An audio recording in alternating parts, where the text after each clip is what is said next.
नाम मेरा स्वामी वेदपति है और दर्शन योग महाविद्यालय आर्यगुण रोजर गुजरात का स्नातक हूँ।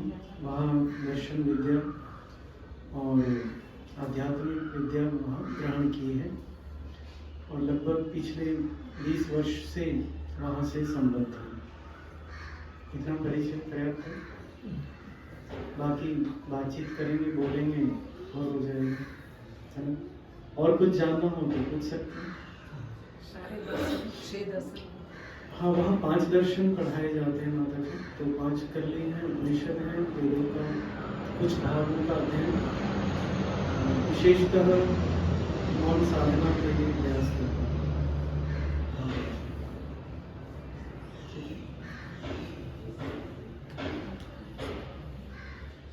ये भाई ठीक है, 10-20 वैसे मुझे 10:15 से ही समय मिला है। ठीक है, कोई बात नहीं, अपना विषय जैसा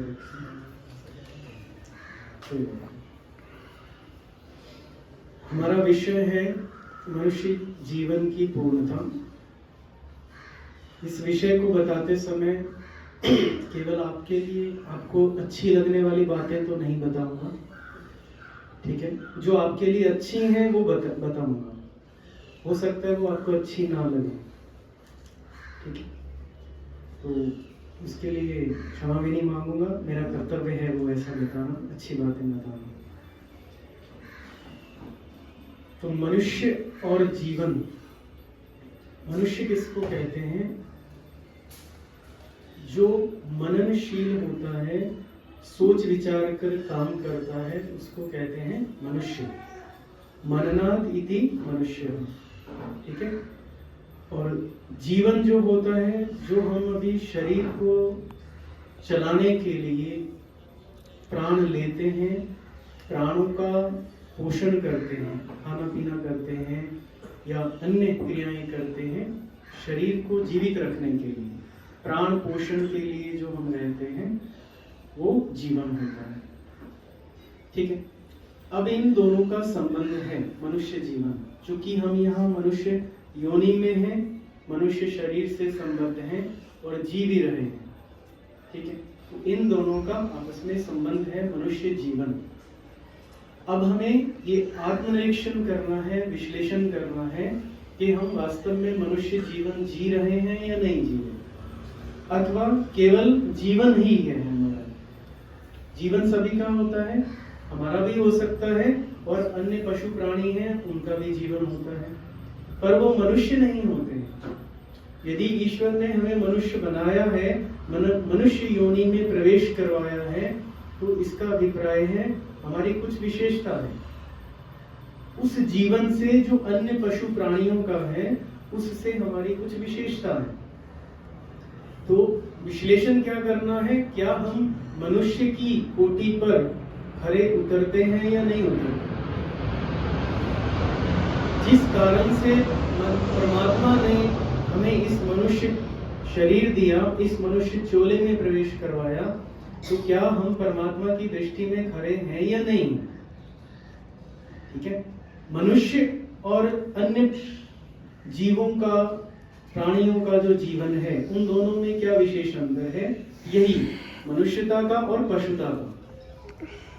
यदि मननशील होकर सोच विचार कर हम काम करते हैं तो वास्तव में मनुष्य हैं, अन्यथा मनुष्य शरीर में भी पशुता का जीवन जी रहे हैं। तो यहाँ इस विषय को लेकर हम अपना विचार करेंगे। तो अब आप सोच कर देखिए, क्या आप सोच विचार कर काम कर रहे हैं या नहीं कर रहे। अब सोचना विचारना सबका अपना अपना हो सकता है। कोई सोचेगा कि मैं धन कितना अधिक कमा सकता हूँ, सोचना तो यहाँ भी हो रहा है ना, कैसे कमा सकता हूँ। पर दूसरा सोचना ये भी है कि वो जो धन कमा रहा हूँ वो किस बिहाफ पर कमा रहा हूँ, किस चीज को, किस मूल्यवान चीज को ताक पर रख के कमा रहा हूँ। आई बात समझ में? धन कमाना बुरा नहीं है, पर जीवन के किस समय को, किस मूल्यवान समय को ताक में रख के उसके लिए अपना समय दे रहा हूँ, वो विचार साथ में। एकांगी विचार नहीं करना कि धन के लिए धन कमाना है तो धन ऐसा सोच विचार करें कि कैसे अधिक धन कमाया जा सकता है, और कैसा विचार करें कि कैसे अधिक से अधिक सम्मान कमाया जा सकता है, कैसे अधिक विचार करें कि कैसे अधिक से अधिक ज्ञान कमाया जा सकता है, ज्ञानी बना जा सकता है, कैसे अधिक से अधिक बल कमाया जा सकता है प्रत्येक क्षेत्र में। जैसे धन में है ऐसे ही ज्ञान में है। कोई व्यक्ति केवल विद्या पढ़ते पढ़ते अपना जीवन पूरा कर दे, ठीक है, पर विद्या को अंगीकार ना करे, विद्या को अपने जीवन में साकार ना करे, अब उसका जीवन विद्या पढ़ के भी कैसा है? स्वामी दयानंद जी ने बताया, जैसे गधा होता है, भार ढोता है, वैसे ही हम भार ढोने के समान हैं, ठीक है।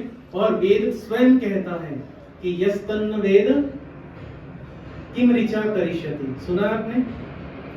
मंत्र सुना है? नहीं सुना?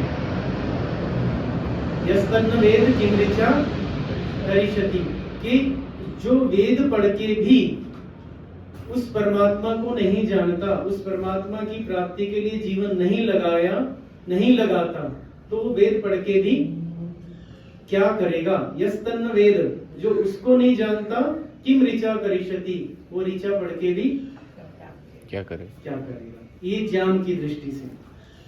और एक है सम्मान के लिए। ज्ञान भी सबको चाहिए, धन भी सबको चाहिए, सम्मान भी सबको चाहिए। एक छोटे बच्चे तक को सम्मान चाहिए, ठीक है, पर वो सम्मान किस बिहाफ पर चाहिए? अपने लिए सम्मान चाहिए, पर दूसरे की हानि करके, दूसरे को अपमान हो, दूसरे का कम सम्मान हो, पर मेरा सम्मान अधिक हो, यदि ये चाह रहे हैं तो वो भी गलत, मनुष्यता नहीं है। ये मनुष्यपने पर जा रहे हैं। मनुष्य जो है, जो सोच विचार कर काम कर रहा है, और वो सोच विचारना क्या है, उसका मापदंड क्या है? जैसा सुख, जैसा सम्मान, जैसी विद्या, जैसा धन मुझे चाहिए, वैसा सबको चाहिए। ये है मनुष्यता। पशु ही केवल अपने लिए सोचता है कि दूसरे को मिले चाहे ना मिले, मुझे मिलना चाहिए। तो यदि ये पशुता है कि धन से संबंधित, बल से संबंधित, ज्ञान से संबंधित, यदि केवल अपने लिए सोच रहे हैं तो वो पशुता ही है। अब थोड़ा व्यक्तिगत, आप आर्य समाज में यहाँ पर आते हैं, ठीक है, हवन भी करते हैं। आर्य समाज के 10 नियम याद है आप लोगों को? ये ऊपर लिखे हैं शीर्ष पर। यदि अकेले अकेले से सुने तो, सामेल बाजा नहीं कह रहा हूं, अकेले अकेले से सुने बिना देखे, किस किस को याद है? देख लो, ये आपका आत्मनिरीक्षण है। आर्य समाज के नियम ही यदि याद नहीं है तो उनका अनुपालन कैसे होगा? आर्य समाज में केवल आना और हवन कर लेना इतना पर्याप्त नहीं होता। आर्य समाजी कौन होता है? कौन है जी? प्रधान जी, आर्य समाजी कौन है? ये 10 नियमों का पालन करने वाला आर्य समाजी है। ये कोई आर्य समाजी कोई संस्था चलाने के नियम की बात नहीं है। ये आर्य समाज के नियम कोई संस्था नहीं चलाते हैं। ये आर्य समाज के नियम आर्य समाजी बनाते हैं। यदि आर्य समाजी होंगे तो ये भवन सार्थक है, नहीं तो ये दीवारें ही तो हैं। ये दीवारें तो कहीं भी मिल जाती हैं, पर आर्य समाज का नाम आर्य समाज की दीवारों से नहीं है, आर्य समाज के साहित्यों से नहीं है। आर्य समाज का नाम आर्य समाजियों से है, जो इन नियमों का पालन करता है, जो आर्य समाज के कर्तव्य कर्म हैं उनका पालन करता है, ठीक है। अब और थोड़ा व्यक्तिगत जाता हूं, थोड़ा बुरा लगेगा, लगता रहे, कोई बात नहीं। आप लोग जो ये हवन कर रहे हैं, मुझे बहुत बैठा या मुझे बुरा लगा बहुत, ठीक है। अब बात है तो मनुष्यता पशुता तो दिखाऊंगा आपको। ये जो मंत्रों का उच्चारण कर रहे हैं, स्वस्ति वाचन के मंत्रों का जैसा उच्चारण हो रहा था, मुझे ऐसा लग रहा था कि सबको रोकूं और स्वयं उच्चारण करूं।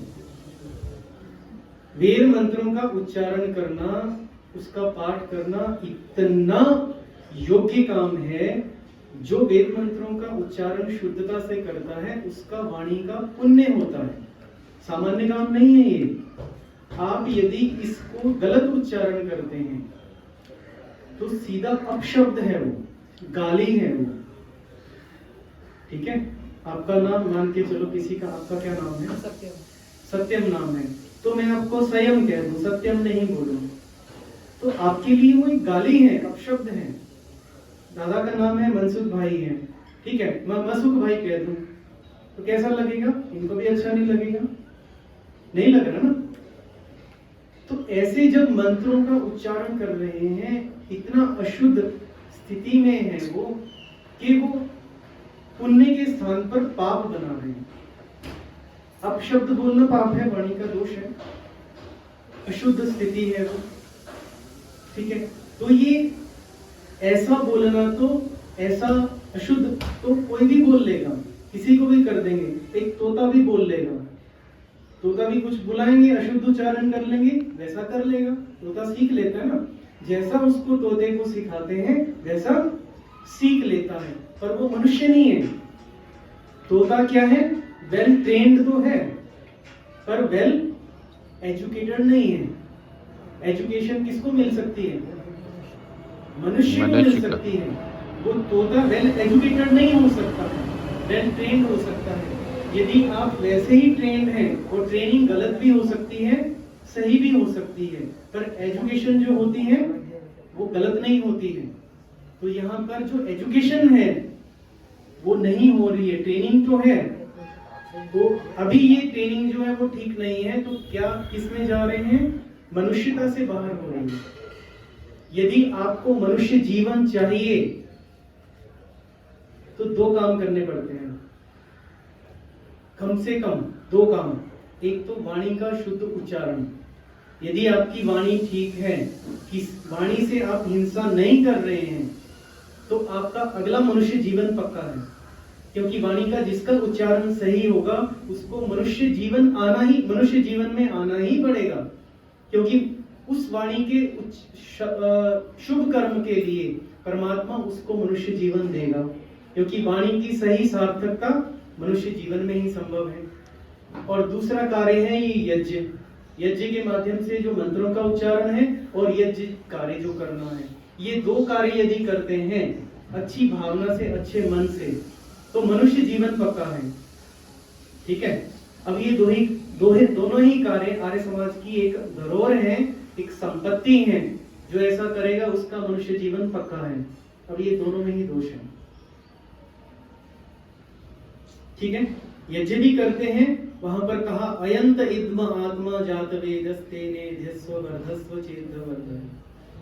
वहां पर क्या भावना है कि हे यज्ञपति परमात्मा, अयंत इद्म आत्मा, ये मेरी जो आत्मा है, अयम यह मेरी आत्मा, मैं इस यज्ञ अग्नि में ईंधन के रूप में दे रहा हूं।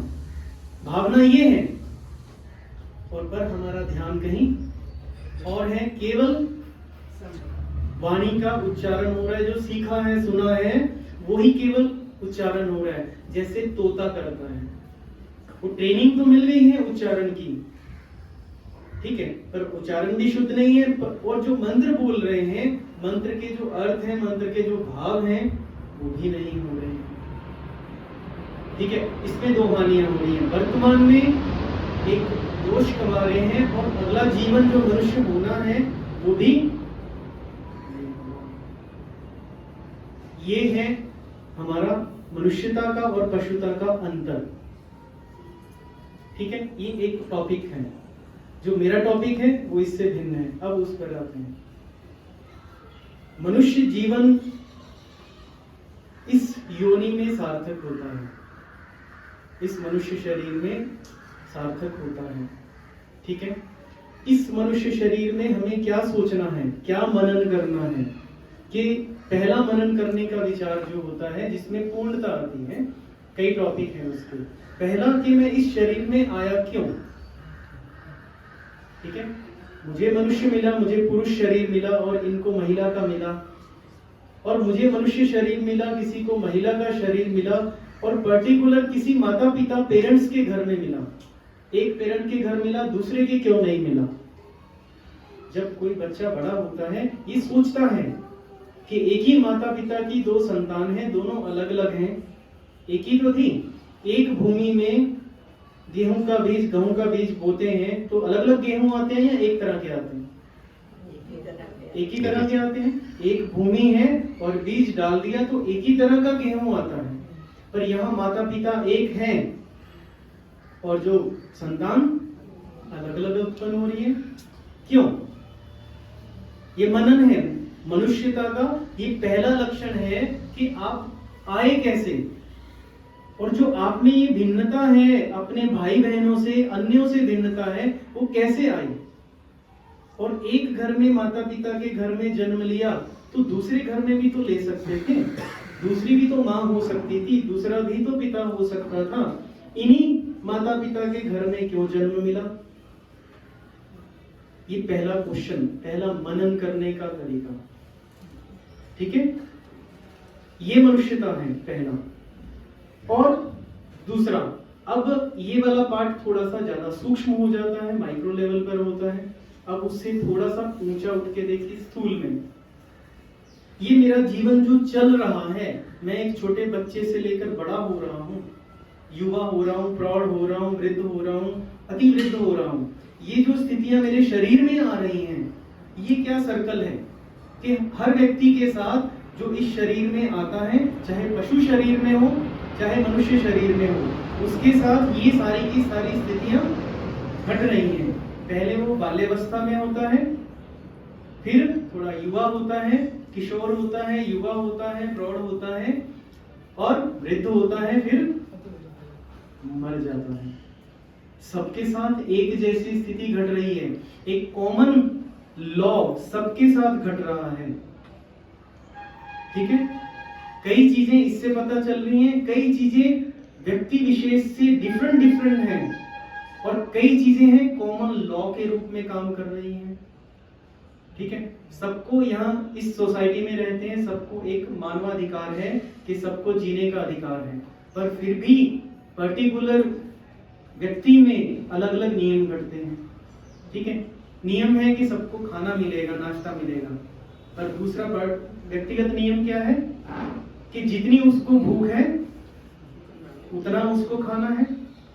सामाजिक सर्वहितकारी नियम पालने में परतंत्र रहना चाहिए। क्या लिखा है यहाँ? सामाजिक सर्वहितकारी नियम पालने में परतंत्र रहना चाहिए। सबको यहाँ नाश्ता मिलेगा, सबको बैठकर शांति से लेना है, ये सामाजिक नियम है। और व्यक्तिगत नियम में सब स्वतंत्र रहें। आप दो समोसे मिल रहे हैं, दो ढोकला मिल रहा है, तो आपको एक ही चाहिए तो एक ही लेना है, वो आपकी स्वतंत्रता है। पर दो से ज्यादा नहीं मिलेगा, ये आपको नियम का पालन करना है। हो गई बात? ये समझ में आ गई?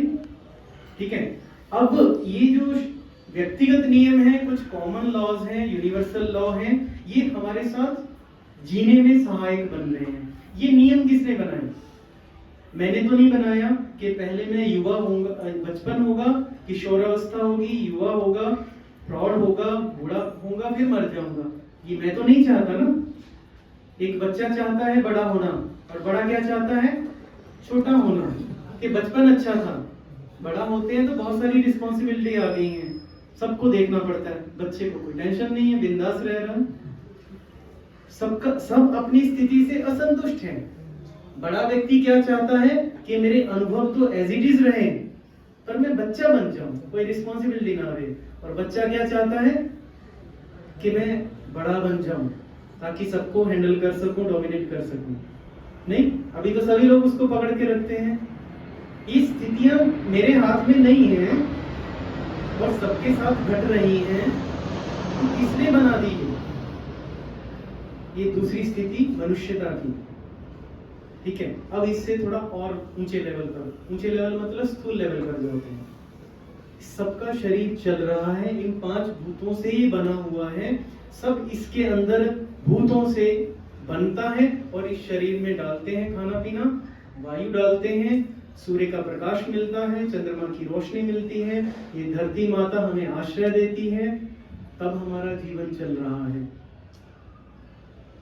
धन से जो हम कमाते हैं उससे जीवन नहीं चलता है, जो परमात्मा ने हमें दिया हुआ है उससे जीवन अधिक चल रहा है। आप धन जितना भी कमा लीजिए, जितना भी सम्मान कमा लीजिए, जितना भी ज्ञान कमा लीजिए, जीवन चल नहीं सकता। शरीर चलने की बात बता रहा हूं। ये शरीर किससे चल रहा है? सबसे प्रथम किससे चल रहा है? प्राण से, वायु से चल रहा है। दूसरा खाना पीना अथवा जल कहें, दूसरा नंबर जल का आता है, और तीसरा नंबर खाने पीने का। ये प्रायोरिटी है उसकी, ठीक है। और प्रायोरिटी के बेस पर ही इसमें सिस्टम अलग अलग बनाए हैं। ब्रीदिंग सिस्टम के लिए क्या कर दिया? ऑटोमेटिक सिस्टम बनाया है। यदि मैन्युअली कर देते तो धन कमा पाते, ठीक है। इतनी सारी डिशेज, इतनी सारी रेसिपीज, इतने सारे बिजनेस चला पाते क्या? नहीं चल सकता था। आपकी जिस चीज की प्रायोरिटी है उसको मैन्युअली नहीं किया गया। क्यों नहीं किया गया? क्योंकि आप भूल जाएंगे, या तो इसी को याद करते रहेंगे और या इसको भूल जाएंगे। तो इसलिए क्या सुविधा बना दी? ऑटोमेटिक सिस्टम बनाया। और मैन्युअली कर देते तो गड़बड़ हो जाते, इसी के लिए इसी में रह जाते, सारा दिन अनुलोम विलोम करते रहते नहीं, उस चीज से छुट्टी दे दी। अब उस चीज से छुट्टी दे दी तो उस चीज का धन्यवाद करना, उस चीज के प्रति कृतज्ञ होना, परमात्मा ने ऑटोमेटिक सिस्टम बनाया उसके प्रति भावना होना, ये तो नहीं हुआ। और जो टाइम बचा उसका यूज कैसे कर रहे हैं? व्हाट्सएप पर, यूट्यूब पर शॉर्ट्स देख रहे हैं, टिंडर हो रहा है, इंस्टाग्राम हो रहा है, ठीक है, अपनी अपलोड कर रहे हैं, व्हाट्सएप स्टेटस चल रहा है, इसमें लगा रहे हैं। उस चीज का, उस समय का यूज कर कहां रहे हैं, ठीक है। और दूसरा सिस्टम बनाया पीने का और खाने का। उसमें कुछ चीज तो आपकी स्वतंत्रता पर छोड़ दी और कुछ चीज रिस्ट्रिक्शन कर दी है। इतने खाओ, इतना ही खा सकते हो, उसके बाद में आपका पेट खराब हो जाएगा, ठीक है। खा कुछ भी सकते हो, ठीक है, कुछ भी खा सकते हो, विरुद्ध आहार भी कर सकते हो, अनुकूल भी कर सकते हो, अधिक स्पाइसी भी खा सकते हो, अधिक मिर्ची भी खा सकते हो, सब कुछ खा सकते हो। मिर्ची खाने के बाद कहां तक इफेक्ट आता है वो आप जानते हैं, ठीक है। पर नहीं, मिर्ची खाएंगे वो आपको सहन करेगा, शरीर सहन करेगा जब तक उसकी इम्यूनिटी है, ठीक है। पर उसमें कुछ रिस्ट्रिक्शन भी है। इतनी ही मिर्ची खा सकते हो, इतना ही स्पाइसी खा सकते हो, इतनी ही क्वांटिटी खा सकते हो, उसके बाद में नहीं खा सकते। कुछ प्रतिबंध लगा रखे हैं, कुछ आपकी स्वतंत्रता छोड़ रखी है, ठीक है। कहीं आपको फुल फ्लैश कर दिया तो आप तो पता नहीं क्या कर दोगे, एक ही दिन में शरीर का नाश हो जाएगा।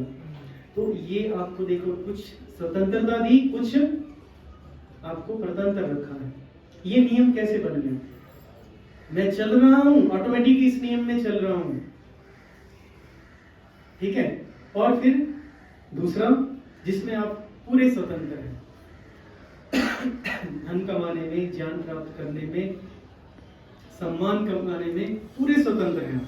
वहां कोई भी प्रतिबंध नहीं है, कोई भी रिस्ट्रिक्शन नहीं है, वो आपके अपने कर्म है। वहां पर आपकी मनुष्यता विशेष रूप में दिखती है या पशुता दिखती है कि आप वो जो काम कर रहे हैं वो किस बिहाफ पर कर रहे हैं, अपना अंदर का ये सब खोकर कर रहे हैं या उसको बैलेंस बनाते हुए चल रहे हैं।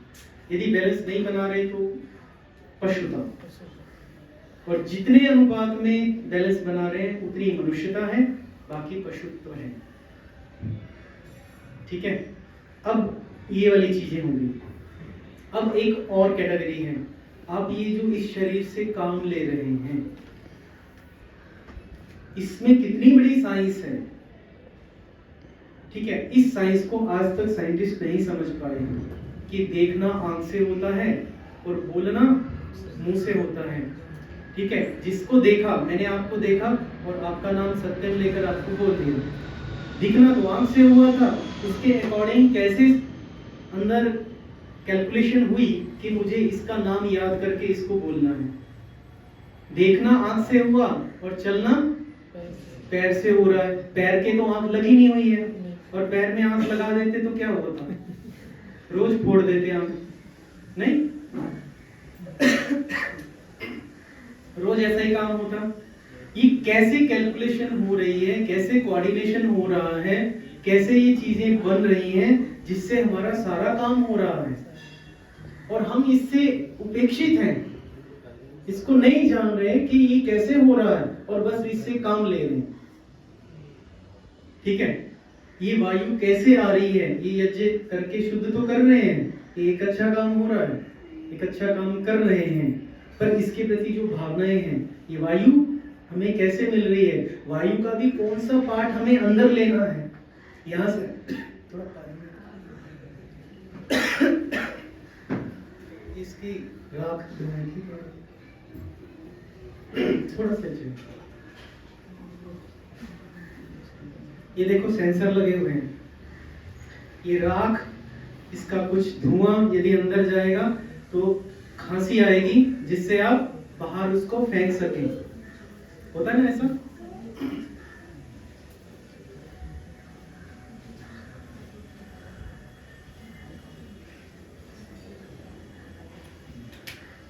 ऐसे ही यहाँ नासिका पर सेंसर्स लगे हुए हैं कि यदि दुर्गंध आएगी तो आपकी सांस, आप अपनी सांस को रोक लेंगे, और यदि ऑक्सीजन लेवल ठीक रहेगा या ऑक्सीजन कम अधिक होगी, उसके अनुसार आपके फेफड़े, आपके हार्ट काम करेंगे। सारी साइंस भरी हुई है, उस साइंस का यूज कर रहे हैं, और जिस साइंटिस्ट ने ये साइंस बनाकर दी, आपको सारा कुछ करके दे दिया, उस साइंटिस्ट को नहीं जान रहे। और जो दूसरे साइंटिस्ट हैं वो एक टेक्नोलॉजी दे देंगे कि मोबाइल में एक ऐप आई है, अपडेटेड ऐप है, आपको इतनी फैसिलिटी मिलेगी, वीडियो कॉल होगी, ऑडियो कॉल होगी, कुछ भी होगा। उसके प्रति हमारी भावना रहती है, उसको परचेज करने का प्रयास करते हैं, चैनल को सब्सक्राइब आदि करते हैं, सब कुछ करते हैं। ठीक है, पर भगवान के चैनल को सब्सक्राइब नहीं करते, ना ही उसकी नोटिफिकेशन ऑन करते हैं कि आपको बार बार सचेत करता रहे। नहीं करते ना? देख लो, उसने सब कुछ दिया किया, जिस कारण से ये सब कुछ हो रहा है, इतनी सारी साइंस आपके साथ काम कर रही है। ठीक है, इस साइंस के रहते, इस साइंस के चलते आप सारे काम कर रहे हैं। इस साइंस के रहते आज मनुष्य साइंटिस्ट बन रहा है, मनुष्य मनुष्य बन रहा है, मनुष्य को मनुष्यता बनने का चांस है, मनुष्य को देव बनने का चांस है, मनुष्य को मोक्ष प्राप्ति करने का चांस है, इस शरीर के बंधनों से छूटने का चांस है। मंत्र तो बोलते हैं, क्या बोलते हैं? त्र्यंबकम यजामहे उर्वारुकमेव बंधना मृत्युर्मुक्षीयमाः। कामना तो कर रहे हैं, ऐसी कामना कि जैसे खरबूजा सकटेटी आपकी, जब उसमें रस भर जाता है,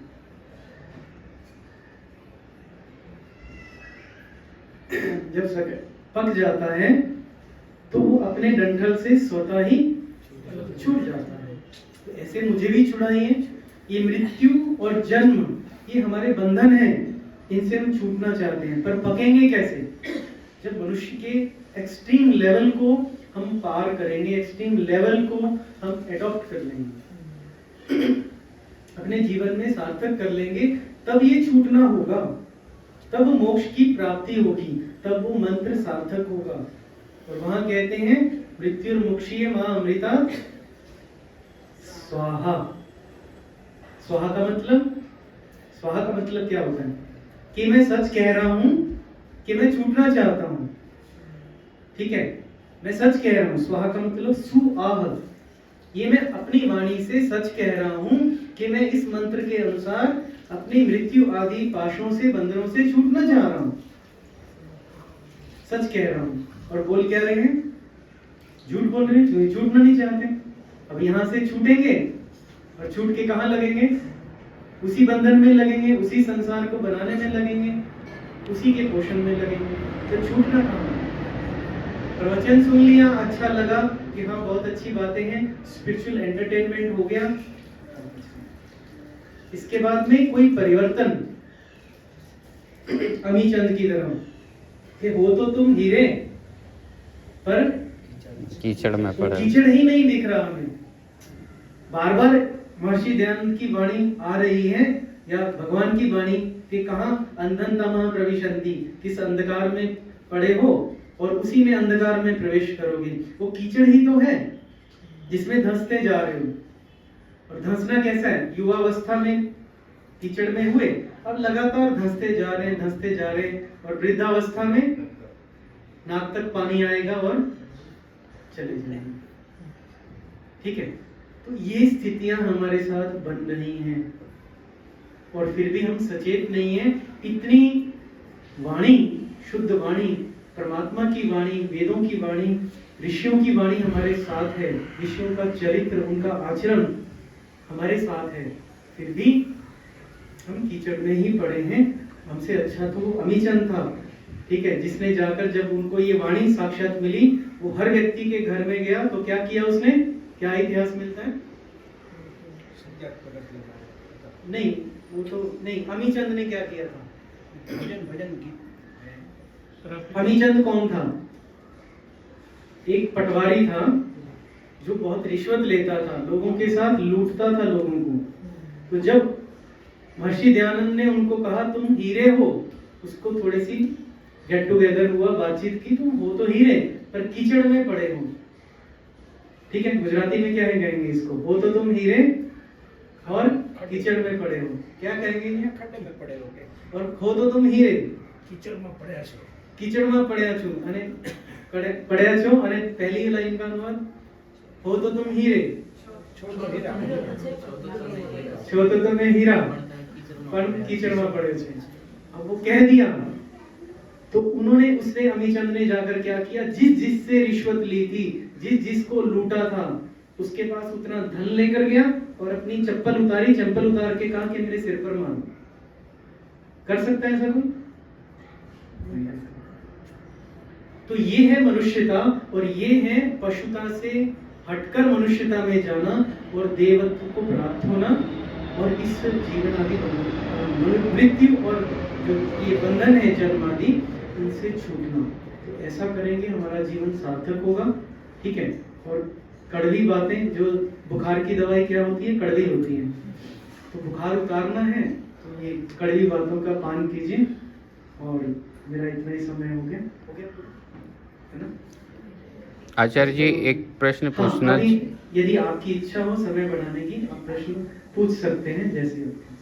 जी, जैसा कि आपने कहा कि मंत्र उच्चारण, तो इसको शुद्ध करने का कोई उपाय बताइए।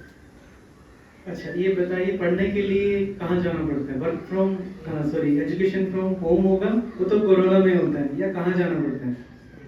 विद्यालय जाना पड़ता है। स्कूल जाना पड़ता है ना? हाँ। ठीक है, अथवा स्कूल का कोई टीचर ट्यूशन देगा आपके घर में, ट्यूशन देता है ना, घर में भी ट्यूशन देने वाले होते हैं। तो दो काम हो सकते हैं, ठीक, या तो पढ़ने के लिए स्कूल जाओ, या टीचर से ट्यूशन लीजिए, दो काम हो सकते हैं। धन्यवाद। और कुछ पूछना? ऑनलाइन पढ़ा सकते हैं? है जी, ऑनलाइन पढ़ा सकते हो? ऑनलाइन भी कर सकते हैं, पर उसकी उतनी उपयोगिता नहीं रहती। आज जो ऑनलाइन पढ़ते हैं वो क्या करते हैं? एकदम वीडियो बंद कर देते हैं और अपना दूसरा भी करते रहते हैं, सब्जी भी काट रहे हैं, स्वेटर भी बुन रहे हैं, ठीक है, और कुछ करते रहेंगे, इधर से काम से सुनता भी रह रहे हैं। किचन में काम कर रहे हैं, इधर अपना यूट्यूब में चला दिया, कौन देख रहा है? कान में कुछ ना कुछ सुनता रहे, पढ़ता रहे, ये काम कर रहे हैं। तो वो भावनात्मक नहीं है। आप टीचर के सामने बैठेंगे और कहीं ध्यान कहीं और होगा, तो टीचर आपको बैठने देगा क्या? पनिश करेगा ना, आपको दंड देगा, क्योंकि आपकी भावना यहाँ नहीं है। ठीक है, आप प्रेजेंट हो यहाँ क्लास में, तब पढ़ाया जाएगा, तो वो नहीं होते हैं। ठीक है, ये ऑनलाइन एजुकेशन का सिस्टम अच्छा नहीं है। यदि ऑनलाइन एजुकेशन हो गई तो सारे स्कूल बंद हो जाएंगे, और आप लोग चाहते भी नहीं है। आप बच्चे चाहते हैं अपने घर में कि घर में पढ़ लें? नहीं चाहते ना। क्यों नहीं चाहते? वो पढ़ ही नहीं सकते, पहली बात तो, और दूसरी बात, आप लोगों को पागल कर देंगे वो। पता है ना बच्चे कैसे हैं? तो बच्चों को वहीं ठीक है, वहीं का अनुशासन, वहीं उनका अन्य आचरण सुधरता है। स्कूल में जाने से, दूसरे एजुकेशन इंस्टीट्यूट में जाने से वही सबसे अच्छा है। हमारे महापुरुष तक, श्री रामचंद्र जी हैं, कृष्ण जी महाराज हैं, सारे लोग गुरुकुल में गए, वहां पर पढ़े हैं। तो हम कोई विशेष थोड़ी हैं कि हमें यहाँ घर बैठे मिल जाए। घर बैठे चीज मिली है, उसका मूल्य नहीं होता। आप यहाँ पर सब्जी वाला आएगा लारी लेके, उससे आप क्या करेंगे? 10 रुपए की सब्जी लेंगे, अब उसके प्रति थैंक्स थोड़ी होगा आपका। क्यों नहीं होगा? क्योंकि आपने सोचा कि 10 रुपए दे दी और सब्जी मिल गई। अरे भाई, 10 रुपए की सब्जी भले ही मिली है, आपका उसका कितना सुख मिला है आपको। एक 10 रुपए की सब्जी से कितना सुख मिला, आपके एक टाइम का भोजन बन गया है, कितना उसने काम किया है, भले ही 10 रुपए की किया, पर उसके प्रति आपको धन्यवाद करना, उसके प्रति कृतज्ञ होना होता है। ठीक है, तो यदि एजुकेशन फेस टू फेस नहीं पढ़ते हैं तो ये कृतज्ञता नहीं आती है। आपको लगेगा कि हाँ भी उन्होंने डाला हुआ है, सबके लिए डाला हुआ, मेरे लिए थोड़ी डाला है। ठीक है, तो ऐसा ही रह जाएगा। तो वो वाली चीज सार्थक नहीं है, पर जो हो रहा है तो हो रहा है, कोई बात नहीं। और कुछ जैसा समय है वैसा करेंगे।